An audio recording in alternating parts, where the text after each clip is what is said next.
Friends, welcome to আড্ডা collection. কেমন আছো সবাই? নিশ্চয়ই ভালো আছো। আজকে আবার আমি একটা ঘটনা নিয়ে চলে এসেছি, ঘটনা শোনাতে।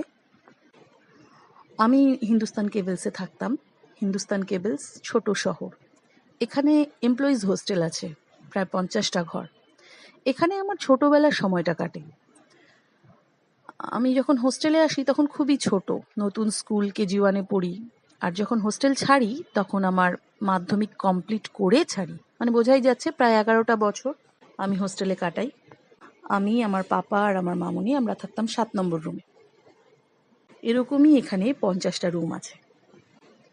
আমরা সবাই ছোটবেলায় ভীষণ আনন্দ করেছি। এই হোস্টেলে থাকার জন্য ছোট থেকেই আমার অনেক অনেক বন্ধু ছিল। সবাই থেকেই গেছে এরকম না, কেউ থেকে যেত, কেউ 2 বছর, কেউ 5 বছর, কেউ 10 বছর। আমরা যেমন 11 বছর ছিলাম, এরকমই। আবার তারা কোয়ার্টার পেত, তারা চলে যেত। আমরা যখন কোয়ার্টার পেয়েছিলাম তখন হোস্টেল ছেড়ে দিয়েছিলাম। এই এমপ্লয়িজ হোস্টেলেই এখানে এক দাদু থাকতেন, ভীষণ রাগী কিন্তু খুব ভালো, ভীষণ ভালো কথা বলতেন, মানে গল্প শোনাতেন। তিনি থাকতেন 10 নম্বর রুমে, এবং তিনি তার আগে থেকেই নাকি বহু বছর ধরে ওই 10 নম্বর রুমেই ছিলেন। তিনি বলেছিলেন চাকরিতে যখন যোগ দেন তিনি, তখন তিনি বাড়ি ভাড়া খুঁজছিলেন, কারণ কেবলস থেকে গ্রামের বাড়ি বেশ অনেকটা দূরে, আর ওনাকে রোজ যাতায়াত করেই কাজ করতে আসতে হতো। এভাবে রোজ আসা যাওয়া করে কাজ করতে আসা ওনার ভীষণ চাপ হয়ে যাচ্ছিল। তাই জন্য তিনি বাড়ি ভাড়া খুঁজছিলেন। অত তাড়াতাড়ি কোয়ার্টার পাওয়া তো সম্ভব ছিল না, কিন্তু যে কোনো কারণেই তিনি আবার বাড়ি ভাড়া পাচ্ছিলেন না। তো এরকম সময় ওনাকে কোয়ার্টার ডিপার্টমেন্ট থেকে জানানো হয় হোস্টেলে 10 নম্বর রুম খালি আছে, ওটা চাইলে উনি ওনার নামে কোয়ার্টার রুম অ্যালট হয়ে যাবে। উনি কথা ওনার বন্ধুদের সঙ্গে আলোচনা করেন, এবং উনি বলেন খুব ভালোই হলো, আমার এত দূর থেকে রোজ যাওয়া আসা করতে হবে না। শনিবার আর রবিবার গ্রামের বাড়িতে কাটিয়ে আবার সোমবার থেকে কাজ শুরু করব। কিন্তু ডিপার্টমেন্টে তার বন্ধুরা তাকে বলে ওই রুমে কেউ থাকতে পারে না রে, বহু বছর বন্ধ পড়ে আছে ওই রুমটা, ওই রুমে মনে হয় কোনো সমস্যা আছে, তাই জন্য কেউ থাকতে পারে না। তো আমাদের দাদু ভীষণ সাহসী ছিলেন, আমি তো আগেই বললাম। উনি কারোর কোনো কথাই শোনেননি। যা হোক ওই রুমে তিনি থাকবেন বলে ঠিক করেন এবং রুমের চাবি নিয়ে নেন। প্রথম দিন রুমে শিফট করে উনি এতই ক্লান্ত ছিলেন যে বিছানায় পড়ার সাথে সাথেই ঘুমিয়ে পড়েন। কিন্তু মাঝরাতেই যে কোনো কারণে ওনার ঘুম ভেঙে যায়, আর তারপর শরীরে নানা রকম অস্বস্তি হতে থাকে, আর ওই অস্বস্তিতে ঘুম হয় না। এর পরের রাতে ওনার মনে হয় মাঝরাত্রিবেলা কেউ ওনার চৌকি ধরে জোরে জোরে নাড়াচ্ছে। আবারও ওনার ওই রাতে ঘুম ভেঙে যায়, আর ঘুম আসতে চায় না।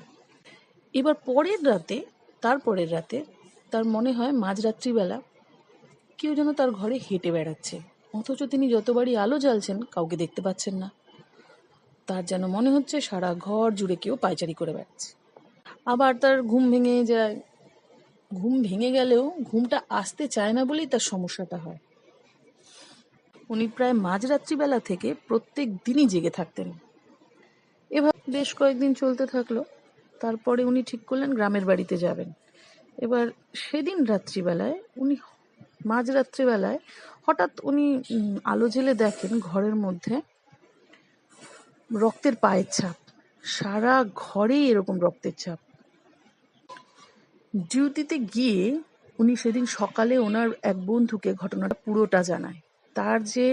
তিনি কখনো ঘুমিয়ে উঠে যেতেন বলে ভয় পাননি, কিন্তু ওই যে মাঝরাতে আর ঘুম আসতো না মাঝরাত থেকে, আর ওনার ভীষণ ক্লান্ত লাগতো, ওটাই ওনার অসুবিধা ছিল। কিন্তু যাই হোক, এই অদ্ভুত ঘটনাগুলো ঘটছে এগুলো বন্ধুকে জানায়।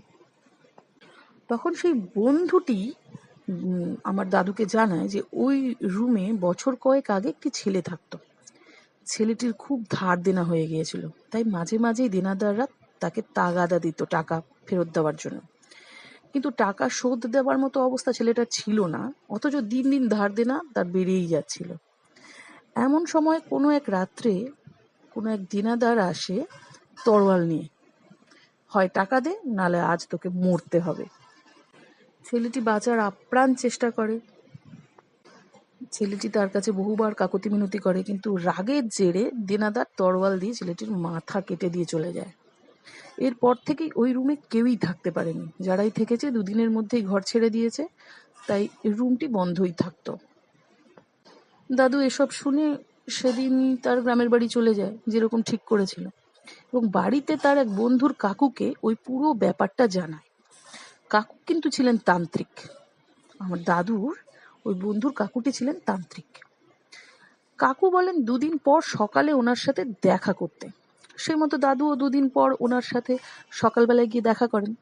কাকু ওনাকে গলায় একটা বিচালির মালা পরিয়ে দিয়ে বলেন ওই রুমে যেতে, সেখানে গিয়ে চৌকির উপর এই বিচালির মালা ছিঁড়ে রেখে আসতে, এবং ঘরের মধ্যে পেচ্ছাপ করে সোজা ঘর থেকে বেরিয়ে যেতে। ঘরে যেন তিনি আর কোনোভাবেই পেছন ফিরে না তাকান। এরপর 3 রাত্রি যেন ওই ঘরে তিনি না যান। দাদু ওনার কথা মতো তাই করেন। এরপর 3 রাত্রি তিনি ওই ঘরে আর ফেরেননি। তবে তারপর থেকে উনি ওই ঘরে আর কখনোই কোনো কিছু অনুভব করেননি। বহু বছর উনি ওই রুমে একা একাই থেকেছেন, কিন্তু তারপর আর কোনো সমস্যাই তার হয়নি। তো আজকের এই ঘটনাটা তোমাদের কেমন লাগলো আমায় জানিও। এরকম কোনো ঘটনা, অদ্ভুত ঘটনা তোমাদের যদি থাকে আমাকে অবশ্যই শেয়ার করো। Thank you.